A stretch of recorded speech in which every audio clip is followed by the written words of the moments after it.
श्री राम जय जय राम, श्री राम जय जय राम, श्री राम जय जय राम। नारायण समारंभां शंकराचार्य मध्यमाम् अस्मदाचार्य पर्यन्तां वन्दे गुरु परंपरां।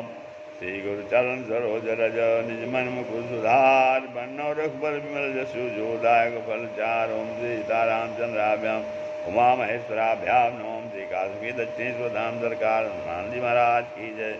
आज के सत्संग में चंद्रवंश का वर्णन है। श्री सुखदेव जी कहते हैं, अथातः सूयताम राजन वंशा सोमस्य पावनः यस्मिन्नैलादयो भूपाः कीर्तयन्ते पुण्य कीर्तयः। श्री सुखदेव जी कहते हैं कि हे राजन परीक्षित, अब आप पवित्र चंद्रवंश का वर्णन सुनो, जिसमें पवित्र एलादि राजाओं का यश वर्णन किया है। सहस्र सिर वाले महापुरुष विष्णु के नाभि रूपी सरोवर से कमल, फिर कमल ब्रह्मा जी के अतिमुन से अमृतमय चंद्रमा का जन्म हुआ। सोम को ब्रह्मा जी ने औषधि और तारागणों का राजा बनाया। सोम को अर्थात चंद्रमा को ब्रह्मा जी ने औषधि और तारागणों का राजा बना दिया। अधिकार का पा करके चंद्रमा जो है, क्योंकि अधिकार पर क्या हुआ, नहीं को वस जग जन्मा जग माही, नहीं को वस जन्मा जग माही, अप्रभुता पाईता जाहि मद नाही। नहीं को वस जन्मा जग माही, प्रभुता पाई जाहि मद नाही। एक समय चंद्रमा ने राजसूय यज्ञ किया। यज्ञ में आई हुई बृहस्पति की पत्नी तारा को देखा, जो परम सुंदरी थी। पत्नीं बृहस्पतिर्दर्पा तारां नापहनामाहरद बलात्। पत्नीं बृहस्पतिर्दर्पा तारां नामाहरद बलात्। अर्थात चंद्रमा ने जब राजसूय यज्ञ किया तो राजसूय यज्ञ में आई हुई बृहस्पति जी की पत्नी तारा को देखा, जो परम सुंदरी थी। उसे बलपूर्वक बलात् ही छिना लिया। बृहस्पति के बार बार कहने पर भी जब तारा को वापस नहीं किया तो बृहस्पति और शुक्राचार्य में परस्पर द्वेष होने के कारण शुक्राचार्य चंद्रमा की तरफ हो गए। इंद्र आदि देवों और चंद्रमा के समर्थक दैत्यों में भारी युद्ध होने लगा। कनक एक कामिनी ये नंगी तलवार, एक कनक एक कामिनी ये नंगी तलवार। अनिकसत ही हरि भजन को, निकसत ही हरि भजन को, बीच ही डारे मार, बीच ही डारे मार। जब अंगिरा मुनि ने देखा कि युद्ध में अनेक देवता और दैत्य मारे जा रहे हैं, तो ब्रह्मा जी के पास गए। ब्रह्मा जी ने चंद्रमा को बहुत समझाया। तब चंद्रमा ने तारा को लौटा दिया। तारा उस समय गर्भवती थी। बृहस्पति ने कहा, इस गर्भ को बाहर निकाल दो। तो तारा द्वारा निकाले गए पुत्र का नाम बुध हुआ, जो सर्वसम्मत से चंद्रमा को ही दे दिया गया। सुखवाच तथा पुरुर्वाजज्ञे इलायाम या उदाहृता। सुखदेव जी कहते हैं, इसी बुध के द्वारा इला के गर्भ से पुरुर्वा का जन्म हुआ था। एक बार उर्वशी अप्सरा मित्रा वरुण के शाप से मनुष्य शरीर धारण करके पुरुर्वा के पास आई। उसे देखकर पुरुर्वा कहने लगे, स्वागतम ते वरारोहे आश्रितां करवास किम। स्वागतम ते वरारोहे आश्रितां करवाम किम, संरमस्व मया ढाकम रतिनो शाश्वती समाः। तो उन्होंने कहा बुध ने कि हे वरारोहे, तुम्हारा स्वागत है, बैठो, कहो मैं तुम्हारी क्या सेवा कर सकता हूँ। मेरी इच्छा है कि तुम मेरे साथ रमण करो और हजारों वर्षों तक हम दोनों की रत क्रीड़ा होती रहे। उर्वशी ने 3 शर्तें रख दिया। कही पहली की भेड़ के 2 बच्चों की रक्षा करनी होगी, दूसरा घी का ही आहार करूंगी, और तीसरा समागम के अलावा कभी निरस्त नहीं देखूंगी। राजा ने शर्तें मान ली और दोनों आनंद से रहने लगे। जब इंद्र को पता चला तो रात में गंधर्वों को भेज करके भेड़ के बच्चों को उठवा लिया। राजा निर्वस्त हो गया, निर्वस्त ही भागा, बस उर्वशी चली गई। राजा विरह में घूमने लगा। एक बार इसको कुरुक्षेत्र में अपनी सखियों के साथ मिली। राजा बोला, अहो जाए तिष्ठ तिष्ठ घोरे न त्यक्तुमर्हसि माम तुमद्याप्य निर्वित्ते वचांसि कृष्ण वावहे। हे प्रिय ठहरो, अब मुझे छोड़ना उचित नहीं है। तुम बड़ी कठोर मालूम होती हो। मुझे सखी किए बिना तुम्हारा जाना ठीक नहीं है। मुझे सुखी किए बिना तुम्हारा जाना ठीक नहीं है। आओ एकांत में बैठकर जरा मीठी मीठी बातें करें। उर्वशी बोली, 1 साल बाद आऊंगी, तब तुमको मुझसे एक पुत्र की प्राप्ति होगी। 1 वर्ष बाद आई। जब जाने लगी तो राजा ने जाने की मनाही की। तब बोली, यदि मुझको चाहते हो तो गंधर्वों की स्तुति करो। पुरुरवा ने गंधर्वों की स्तुति की।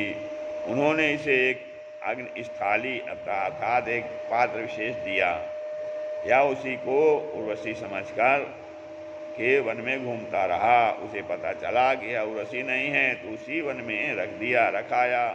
कराकर भी उर्वशी का ही चिंतन करने लगा। त्रेता युग आने पर पुरुरवा के हृदय में वेदत्रयी का प्रादुर्भाव हुआ। वह जंगल में जहाँ अग्नि स्थाली को रखा रहा था वहाँ वह गया। वहाँ एक छोकरा के वृक्ष में एक पीपल का वृक्ष उगाया है। यह देखकर उस पीपल के वृक्ष की 2 अरनी बनवाई। नीचे की लकड़ी अरनी में उर्वशी की भावना करके, ऊपर की में अपनी भावना करके, बीच में पुत्र की इच्छा करके मंथन किया। इसमें से जातवेदा नाम की अग्नि पैदा हुई। वही अग्नि त्रैविद्या आधान संस्कार से 3 प्रकार की अग्नि, ये पहले आवाहनीय गार्हपत्र तथा दक्षिणाग्नि में बदल गई। राजा ने उस त्रिविध अग्नि की पुत्र कल्पित करके श्री हरि का भजन किया। हे परीक्षित, पहले सतयुग में शब्दों का बीज ओम एकमात्र वेद, नारायण और देवता थे। पुरुरवा से वेदत्रयी प्रकट हुई। पुरुरवा अग्निरूपी पुत्र के द्वारा गंधर्व लोक को गया। श्री सुखदेव जी कहते हैं, एलस्य चोर्वशी गर्भात् खडासन्नात्मजानप आयु सुतायु सत्यायु रयो अथो विजयो विजयो व्यः।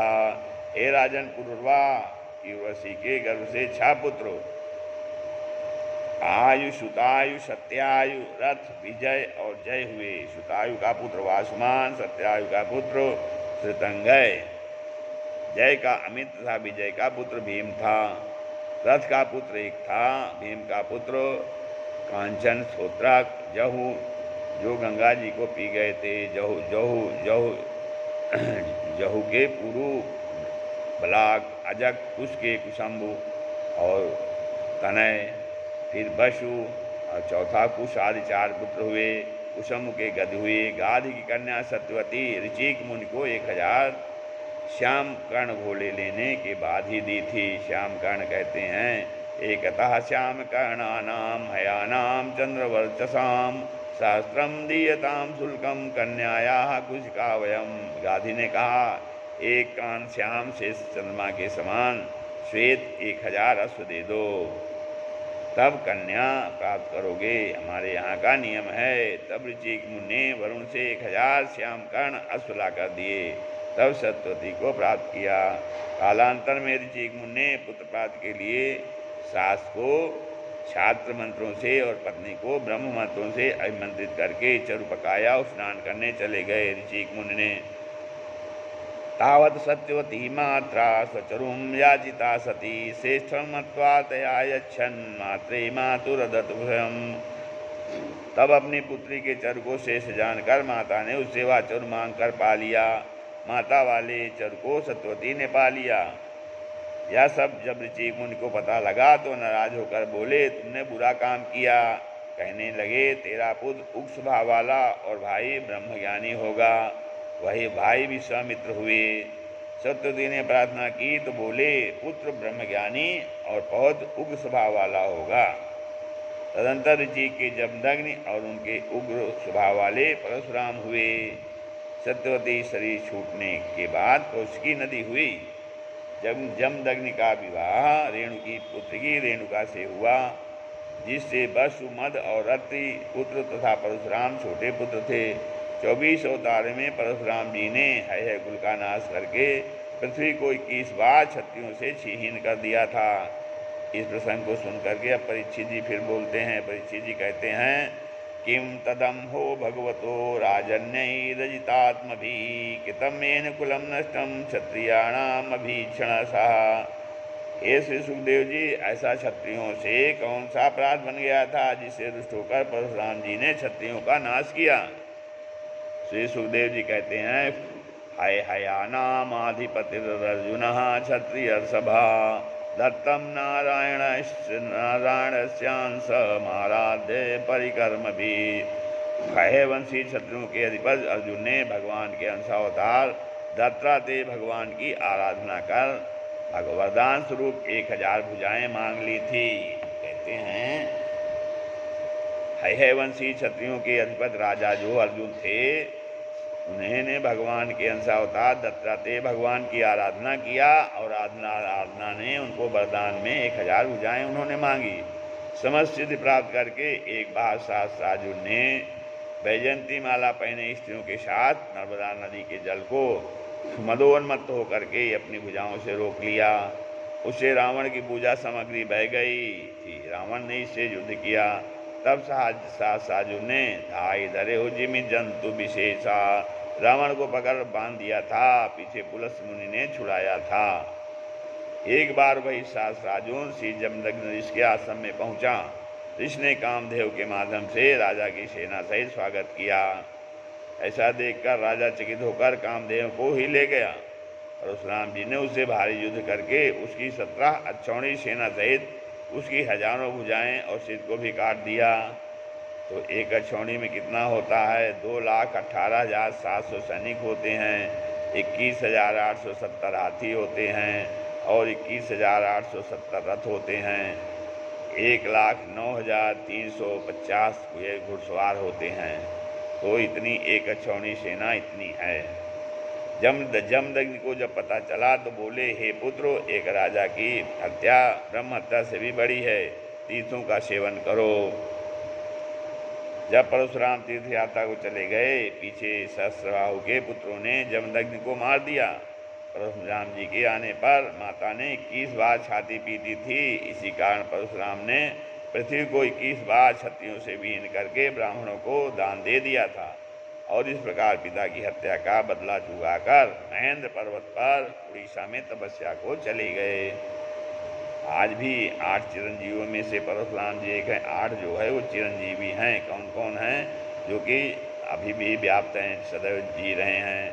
अश्वस्थामा बलिर्व्यासो हनुमान च विभीषण कृपा परशुरामस्य सप्तैते चिरजीविनः साहित्य सप्तैतान संस्मरे नित्यम मार्कंडेयम यथाष्टमम जीवेत वर्षतम साहसोपि सर्वव्याधि विवर्जितम। एक बार जमदग्नि के लिए पूजा को नदी से जल लेने गई। वहाँ अप्सराओं के साथ रेणुका जो है गंधर्वों की कीड़ा करते देखने में विलम्ब हुआ। रेणुका जो जमदग्नि की पत्नी थी, वो एक बार जो है पूजा के लिए नदी को जल लेने गई।